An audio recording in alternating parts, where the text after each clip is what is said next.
Muy buenas noches, bienvenidos al resumen de noticias de la televisión pública. Resumen de noticias de martes. Nosotros estamos aquí para compartir con ustedes media hora de información. Lo más importante de lo que ha ocurrido en la Argentina y en el mundo te lo vamos a contar acá, por supuesto, como todos los días. Y tenemos deportes, de eso se ocupa Gaby Previtera. Buenas noches, Gaby. Muy buenas noches, Pablo. Es la semana previa al Superclásico y en minutos estaremos repasando novedades de River y de Boca. Como cada martes también tenemos columnista de rock en este programa, el señor Maxi Martina. Buenas noches. Buenas noches, Pablo. Y cuando hablamos de rock platense, hablamos de Virus, de Los Redondos, pero no son las únicas bandas que surgieron en esa ciudad. Hoy vamos a recorrer un documental que cuenta la historia de bandas que surgieron en 30 años después de la dictadura en la ciudad de La Plata. Muchísimas gracias, Maxi. Nosotros nos metemos ya mismo con toda la información. Lo primero tiene que ver con el conflicto docente. Mañana se vuelven a reunir los maestros con el gobierno de la provincia de Buenos Aires. Nos lo cuenta Félix Taylor. Exactamente, Pablo, mientras que la Federación de Educadores de ese distrito ratificó el paro que ya lleva 14 días. Por su parte, el jefe de gabinete, Jorge Capitanich, instó a los docentes a garantizar aulas abiertas y sostuvo que si no suspenden el paro, incurrirán en el delito de desacato. El gremio SUTEBA, por su parte, confirmó que asistirá a la reunión convocada por Daniel Scioli tras la orden de la justicia platense, que hizo lugar a un amparo presentado por la Defensoría del Pueblo de la provincia. La convocatoria insta a las partes a retomar las negociaciones. Al retomarse las conversaciones, se dejó sin efecto el aumento que ofreció el Ejecutivo Provincial. Bueno, nosotros aspiramos que en el día de mañana el gobierno de la provincia de Buenos Aires dimensione la profundidad de este conflicto. El paro se sostiene entre el 90 y 95% de acatamiento en todas las escuelas, esto lo pueden ir a verificar. O sea que es una medida decidida y sostenida por el conjunto de la docencia provincial, tienen que entender eso. Y entonces lo que debería hacer el gobierno es hacer una propuesta de aumento salarial digno para los trabajadores de la educación. Intervino la justicia. Intervino la justicia, pero hasta no nos han notificado del fallo. Y además creemos que es un fallo donde se ha elegido al juez, porque el juez debería haber mandado ese amparo a Receptoría General de Expedientes para ser sorteado por otro juez.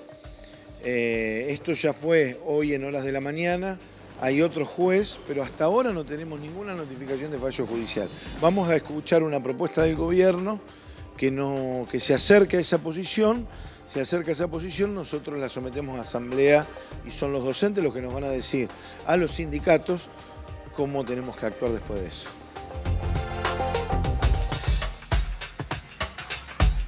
Los procesados por la tragedia de Once pidieron hoy la nulidad del juicio que se lleva a cabo por ese hecho en el que murieron 51 personas. Los imputados hicieron el pedido con el argumento de que la instrucción de parte del fiscal Federico Delgado estuvo mal hecha. Aseguran que no está claro de qué se acusa a cada uno y por lo tanto no tienen derecho a defenderse. El único procesado que no acompañó la iniciativa es el motorman Marcos Córdoba. La audiencia, que estaba prevista para esta mañana, pasó a un cuarto intermedio hasta el lunes para definir estas cuestiones y mientras tanto la Fiscalía analiza una respuesta más temprano. Recordemos, se había completado la lectura de las acusaciones de las querellas y por el cuarto intermedio quedó pendiente un recurso de la querella que representó la familia de Lucas Menguini Rey, que anticipó que pedirá la nulidad de la última pericia que determinó que los frenos del tren funcionaban bien. Por su parte, el abogado Gregorio Dalbón, otro querellante, pidió ante el Consejo de la Magistratura el juicio político contra el juez federal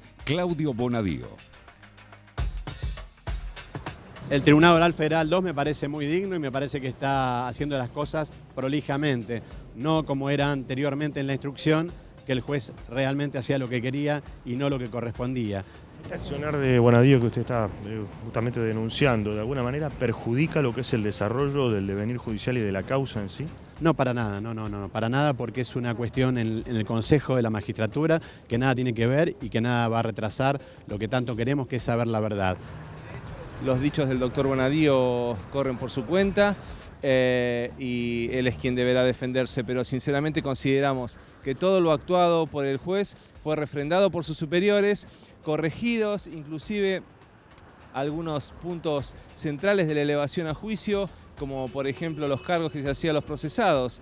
Así que todo lo actuado por el juez de instrucción ya fue evaluado por sus superiores y eso fue un elemento fundamental para que hoy estemos en el juicio oral. ¿Van a pedir la nulidad, Pablo, del último peritaje?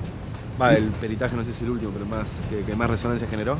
Nosotros ya hemos pedido la nulidad, básicamente porque actuó como perito de parte un perito de UOMS que está investigando las tragedias de Castelar y la de 11-2, con lo cual tiene un interés manifiesto sobre una de las partes y por lo tanto no puede ser perito oficial. Además fue peritado por una unidad que difiere enormemente de la chapa 16, con lo cual es un peritaje hecho como simulación sobre un tren que no es el de la tragedia.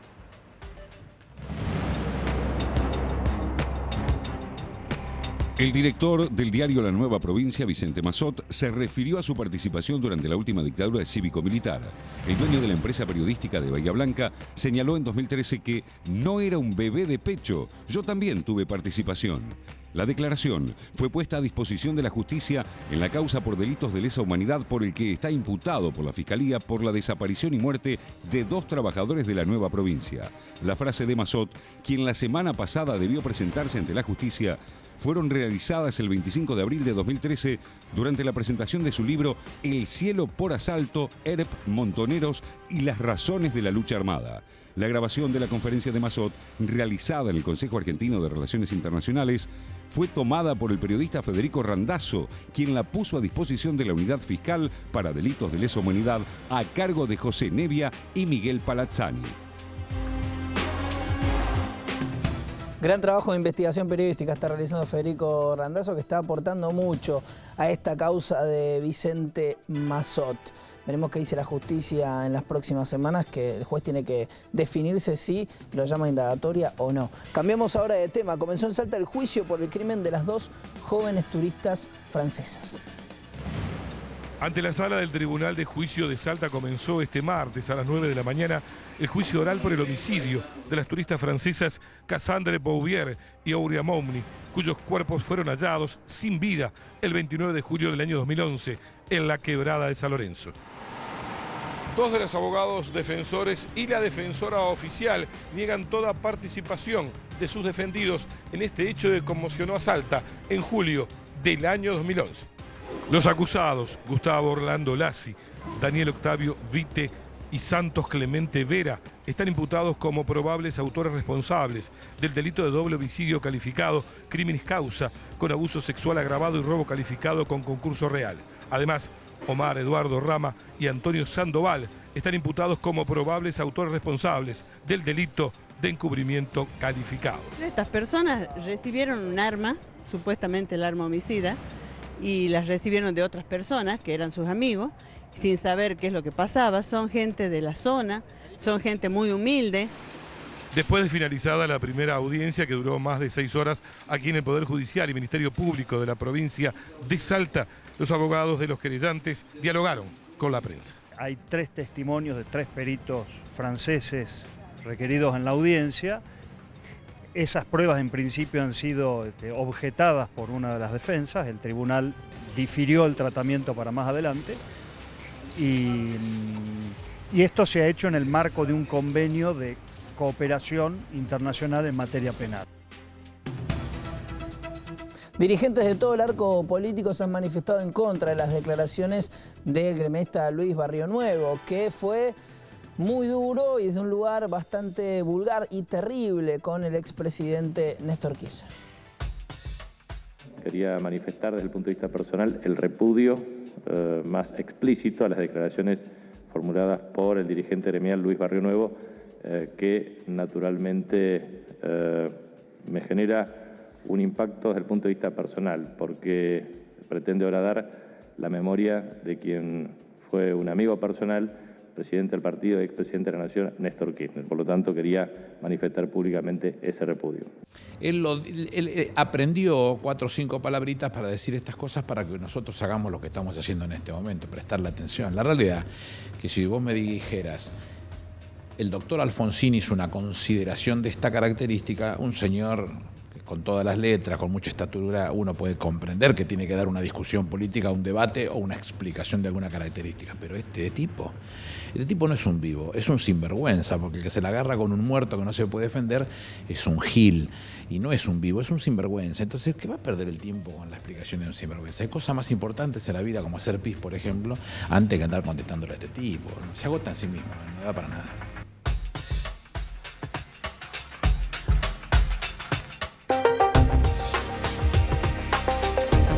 El Senado debatirá mañana el proyecto de ley para refrendar el acuerdo entre el Gobierno Nacional y la petrolera Repsol por la expropiación del 51% de las acciones de YPF. El Pleno de la Cámara Alta se reunirá en sesión ordinaria para debatir la iniciativa, que debe estar aprobada por el Congreso antes de que finalice abril. El bloque del Frente para la Victoria, sus aliados y 2 senadores por el Movimiento Popular Neuquino adhieren a ese proyecto de ley.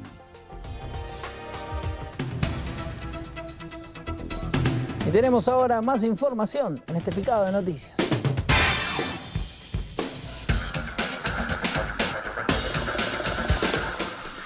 El titular de la AFSCA, Martín Sabatella, aseguró que el Estado revisará a los compradores de las licencias del Grupo Clarín para certificar que no existen vínculos societarios previos, y aseguró que nadie se va a burlar de la ley.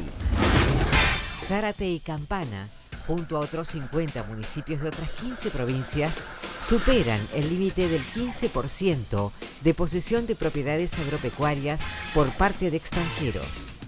Ese tope fue establecido por ley en diciembre de 2011.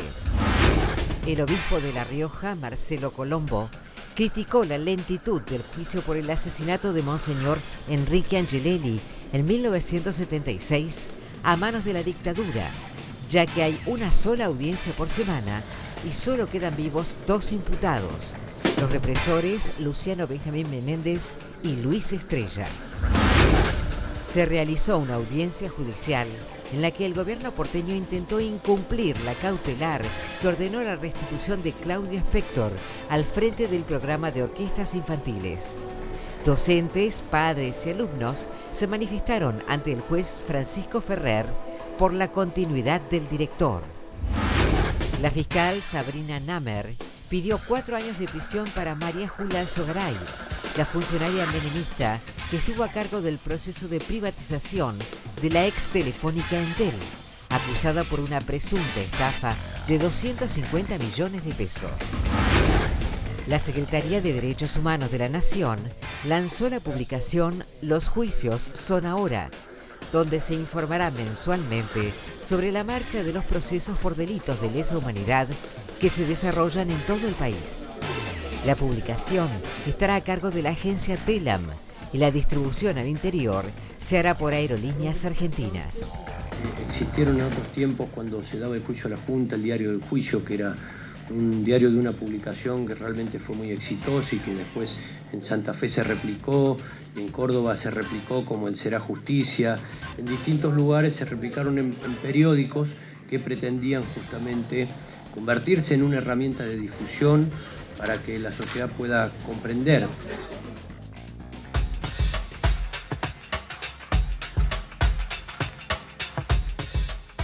Fue encontrado sin vida Fabián Rodríguez, el marido de Nazarena Vélez. Su cuerpo se encontraba anoche en las oficinas de su productora, en el barrio de Palermo, y hace unos días el productor teatral había sido condenado por usurpación de títulos y honores. Los restos del empresario serán inhumados mañana en el cementerio Jardín de Paz de Pilar.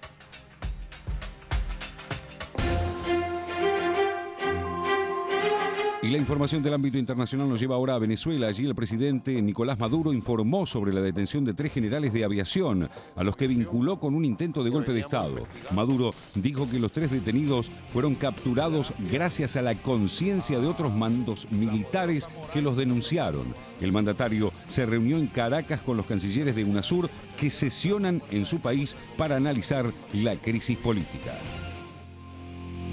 Capturamos 3 generales de la aviación que veníamos investigando gracias a la poderosa moral de nuestra Fuerza Armada Nacional Bolivariana. 3 generales que pretendían alzar la Fuerza Aérea contra el gobierno legítimamente constituido. Formalmente solicitar el apoyo de UNASUR para la Comisión de la Verdad que ha creado la Asamblea Nacional. Ustedes saben, el Parlamento aprobó exactamente hace una semana la creación de una comisión por la verdad para investigar todos los acontecimientos de este golpe de Estado continuado, pero además para establecer la verdad verdadera de cada uno de los hechos de violencia.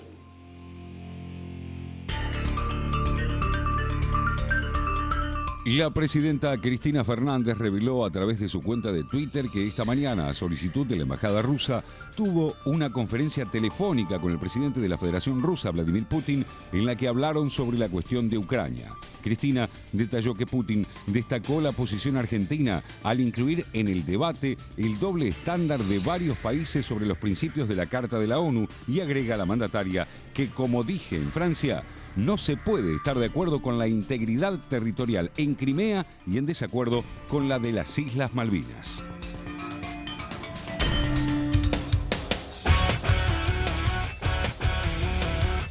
Vamos a hablar de deportes en este programa, pero por supuesto no lo voy a hacer yo, lo va a hacer mi amiga, mi compañera, Gabriela Previtera, que musculosa. Hoy viene musculosa. Hoy Otoño, quiso un poquito, pero vuelve la pero viste que hoy hizo un musculosa. poquito de calor Hizo durante un la poco de tarde. calor hoy, es Entonces cierto. yo seguí acalorada y traje la musculosa. Es ahí, mi cierto. atuendo. Después empezaremos Me dicen otra vez por con acá, las te escapaste de la cárcel. Un chiste del director Sí. a Sí. tono con el rayado de tu músculo. Chicos, por favor. Mejor Es que me un haya dicho eso y programa- no rayada como una cebra, como me han No, dicho no, otros por ¿también? ahí. Sí, qué raro. Un poco loca estoy de última. Vamos con los deportes. Vamos a hablar de deportes que en realidad de deportes no tiene absolutamente nada lo que vamos a decir. Lamentablemente tenemos que hablar de una cuota diaria de violencia en el fútbol, que si bien no pasó nada, puede llegar a pasar. ¿De qué estamos hablando? De Independiente.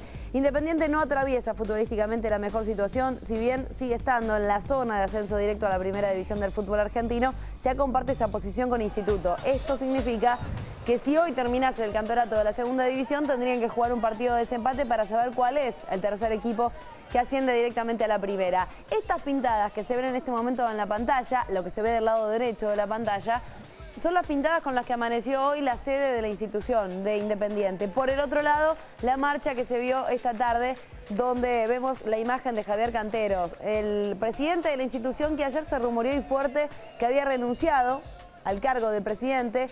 Hoy se conoció que no fue así, mediante un mensaje de texto. Si bien no tiene tanta validez, el propio presidente respondió a un periodista un mensaje de texto diciendo que no sabe de dónde sacaron eso. Lo cierto es que aparece otra vez un personaje nefasto para Independiente, que es el presidente de una facción de la barra. Estamos hablando de Pablo Bebote Álvarez, que hoy se presentó en la sede con 200.000 pesos, diciendo que iba a ser socio a 500 personas, que son 500 personas que están dentro de su séquito de personas cercanas, porque ellos quieren llegar a 100.000 hinchas. 100.000 socios de Independiente. Recordemos que este barra tiene derecho de admisión, no puede estar en la cancha, pero sí puede estar en la sede. Él es socio de la institución. Por lo tanto, un barra brava que está involucrado en muchos hechos de violencia puede acercarse a la institución a pagar. De hecho, dice que se reunió con Vázquez, uno de los vicepresidentes de Independiente, para saber cómo está la situación, y en el medio de todo eso se autopostuló como posible candidato a presidente. Si Cantero se va, tienen que llamar a elecciones anticipadas.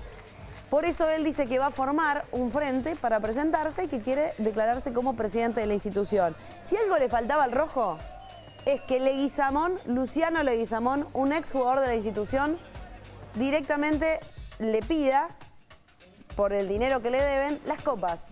En este momento todas las copas están paradas. Es decir, que si a Leguizamón no le pagan lo que le deben, se subastan y con eso saca la deuda que él tiene con la institución. Era lo último que le faltaba a este rojo, que no puede levantar cabeza y que dicen que mañana puede haber una manifestación de los barras pidiendo que se vayan los jugadores. Ojalá que no pase a mayores. El próximo fin de semana se va a disputar un nuevo capítulo del superclásico del fútbol argentino. Entre River y Boca, un Geneise que tiene a Juan Román Riquelme hoy entrenando de manera diferenciada, pero que va a ser titular, al igual que Herbes, al igual que el Cata Díaz. Y por otro lado está River, este conjunto millonario que seguramente va a recuperar a Teo Gutiérrez en la delantera y que hoy tiene entre algodones a Fernando Cabenagui por un fuerte dolor que tiene en el dedo gordo de uno de sus pies. Fernando Cabenagui y Fernando Gago palpitan lo que es la previa a este superclásico. Un gran mensaje que hoy estamos dando para eso, para que se viva como una fiesta, como lo que es un clásico, que se disfrute, más allá de que obviamente ambos queremos ganar, que hay responsabilidad de muchas cosas en juego, pero no deja de ser un deporte. Entonces, hay que disfrutarlo, hay que vivirlo como una pasión, pero sin generar locura, violencia, más allá del resultado, de lo que pase, es un partido de fútbol, como bien dijimos. Para que la familia pueda ir a la cancha tranquila. Totalmente de acuerdo.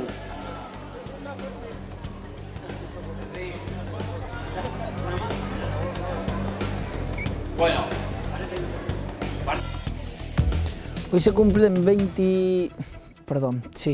un nuevo aniversario, ¿no? Un nuevo aniversario del asesinato de Rodolfo Walsh, que fue asesinado justamente un 25 de marzo, 37 años de aquel terrible asesinato. Rodolfo Walsh, escritor, periodista. Vamos a recordarlo con una lectura de sus propios textos. Esa mujer. Desde el gran ventanal del 10º piso se ve la ciudad en el atardecer, las luces pálidas del río. Desde aquí es fácil amar, siquiera momentáneamente, a Buenos Aires, pero no es ninguna forma concebible de amor lo que nos ha reunido. El coronel busca unos nombres, unos papeles, que acaso yo tenga. Yo busco una muerta, un lugar en el mapa. Aún no es una búsqueda, es apenas una fantasía, la clase de fantasía perversa que algunos sospechan que podría ocurrírseme. Algún día, pienso en momentos de ira, iré a buscarla. Ella no significa nada para mí, y sin embargo iré tras el misterio de su muerte, detrás de sus restos que se pudren lentamente en algún remoto cementerio. Si la encuentro, frescas, altas olas de cólera, miedo y frustrado amor se alzarán, poderosas vengativas olas, y por un momento ya no me sentiré solo, ya no me sentiré como una arrastrada, amarga, olvidada sombra.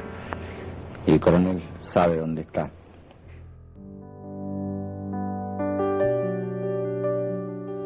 ...37 años del asesinato de Rodolfo Walsh, un verdadero horizonte para el periodismo argentino. Nos vamos a ir al corte. En el próximo bloque tenemos rock en este programa. ¿De qué vamos a hablar, Maxi? Exacto, vamos a hablar del documental Pequeña Babilonia, un gran trabajo hecho por la Universidad de La Plata sobre el rock platense en democracia. Tanto para decir de ese rock. En el próximo bloque, entonces, de este resumen de noticias de la televisión pública. No se vayan.